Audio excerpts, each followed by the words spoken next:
Hello friends, today the topic that I am going to cover is about clinico-social case pro forma.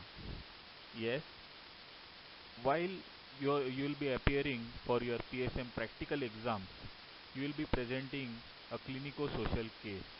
It is based on similar lines as the clinical case that you present in clinical subjects, for example, medicine or surgery, but here we also focus on the social aspect of it. Your practicals, PSM practicals, as the recent guidelines that we follow, you will be allotted one clinico-social case in hospital setup, and you will be presenting that in front of two examiners, one internal and one external. The plan might change, but basically this is the thing that we have to follow. You will be given about 1 hour to note down the case on your page, and then you will have to present the case in front of the examiner. Yes, it is not difficult as it seems. The examiner not only evaluates how you have written down the case or how you have examined the case, but he also tries to find out your basic understanding of the subject and implementation of the subject knowledge in solving the problem that the patient is facing. So here we will be dealing what is the pro forma of clinico-social case that is followed in the routine practice of public health or PSM per se. Okay, to start with, what is clinico-social? As we all understand, clinical problems are easy to see and easy to understand. There are difficulties and variations in treatments, but still, social problems are still further difficult to understand and solve those problems. Okay. So, what is a social problem? For example, if we consider a blind person, okay, if we consider a blind person as a patient, blindness is his clinical problem. So, what is the impact of his blindness on himself and the society or the environment that he lives in? He, as per, cannot get knowledge or education from the regular schools. He might not be able to demand for the health care. He might not be gaining adequate love from his friends and family as such. So his health might be in a neglected state. So the solving the problem over here, the clinical problem, if can be solved, has to be referred to the ophthalmic surgeon. But the social problem that has to be solved is to be solved with adequate planning and execution in perspective of public health or say community medicine. So what is objective of clinico-social case taking? The objective of clinico-social case taking is to examine the index case, that is the case that is in front of us, in the milieu of his and her family and the environment that he or she stays in. The aim is to make a comprehensive diagnosis and to suggest a comprehensive treatment. For for considering to consider an example of the blind person, similar problems that the index case in front of you is facing, the social problems that he is facing, this might be the problems of every blind person of and about his or her age, and we can execute and planning and management tactic to solve the problem over and all for most of the blind people around. Okay, so the aim is to make a comprehensive diagnosis and to suggest a comprehensive treatment. Therefore, in addition to clinical history and examination of index case, information should also be collected about important health issues of other family members and also the living environment of the case. Right?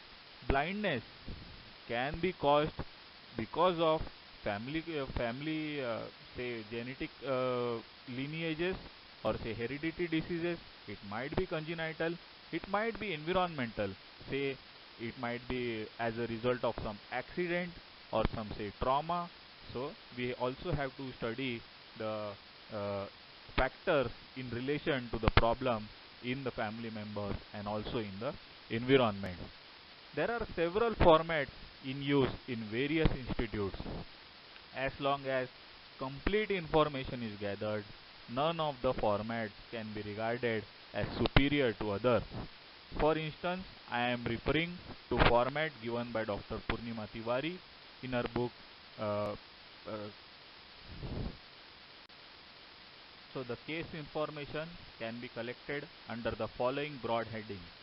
First, identification and data of the family. Second, clinical history, general history, systemic examination of the index case.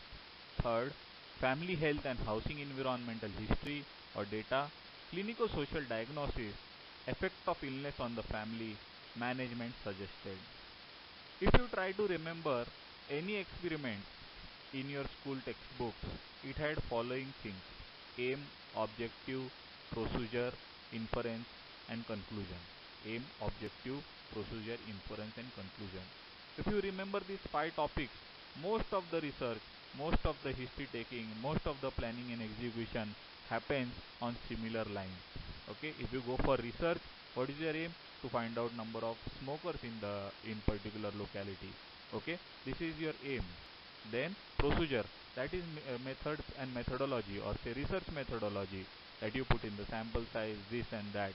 Okay, then inference, then calculation, results, analysis, and obviously trying to understand the extent of the problem and giving out a solution, or at least predicting a recommendation and solution. On similar lines, these things, the research history, or say clinical history, or say social history, is collected, and we ought to have a final diagnosis, or at least a recommendation towards solving the solution, towards solving the problem that our index case has. Okay. Identification and family data first. Identification data of index case: name, age, gender, religion, marital status, address, etc. Family details: type of family, nuclear, joint, three generations. Composition of the family: total numbers of family members, who is the head of the family, description of family members indicating the allotted cases position in the family. It includes name, relation to head of family, date of birth, age, sex, educational status, occupation, and income of each and every family member.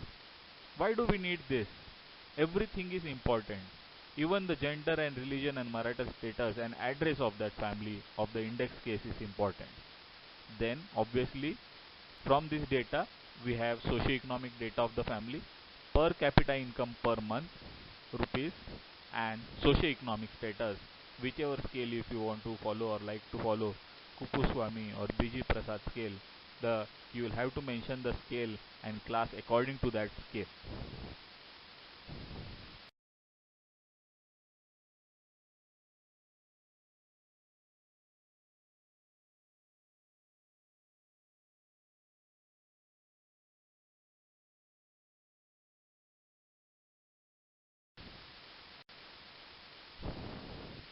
Family health study, health practices, maternal and child health practices. Whichever index case you are studying or are being allotted, or the family might not have a lady, might not have a child, might not have a pregnant or lactating female in that family, but still we have to collect the history about their knowledge and attitude regarding that questions, about the practices. There might not be any practice, but what if there were a child? What if there were a pregnant lady in that family? What would have they done in such particular situation? That is what I mean. Okay. Maternal and child health practices. Pregnancy: is a special diet followed? Physical activity, antenatal care taken routinely or not? Any other significant custom during pregnancy? Most of the ladies in rural areas, they are not allowed to do any physical activities, while as if you see in tribal areas, the people are so poor that they have to go to work till the 9th month of pregnancy. So this is the kind of data we have to collect and we have to conclude on. Lactation, any special diet during lactation, physical activity, any other significant custom during or while beginning of the lactation. Is isolation observed during puerperium? Usual period of lying in, any other significant customs. Child rearing practices are as important as maternal health practices. Special practices such as oil bath and kajal application. If oil bath is done well, it is very beneficial. If it is done wrongly or if contaminated oil or kajal is applied, it might lead to infections. Usual time of commencement of breastfeeding.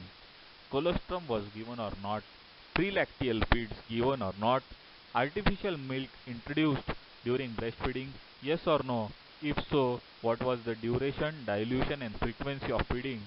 Usual age at which weaning is started, usual weaning foods, any other customs regarding child rearing practices, attitude regarding childhood immunization. Like I said, there might or might not be a child in your family or in relation to the index case, but we have to collect the data about their attitude and make sure that you tell to your examiner that there was no child in the family, but still the attitude was to be recorded and I have recorded the attitude of family. Health practices. Which system of medicine is followed? Allopathy, homeopathy or tribal medicine? Where do they avail the services in time of illness or crisis? Knowledge, attitude and practices regarding common illnesses like cold, cough, recreation facilities if available and if followed. Family health study. Knowledge, attitude and practice regarding contraception. Assess the knowledge that birth can be planned. If yes, what are the methods they know of? Do they know where to avail these services for contraception? Are they using the contraception? If so, which method? If not, why are they not using? They don't have the need or if they don't have the felt need. Identify all the eligible couples in the household and assess the contraception use among them.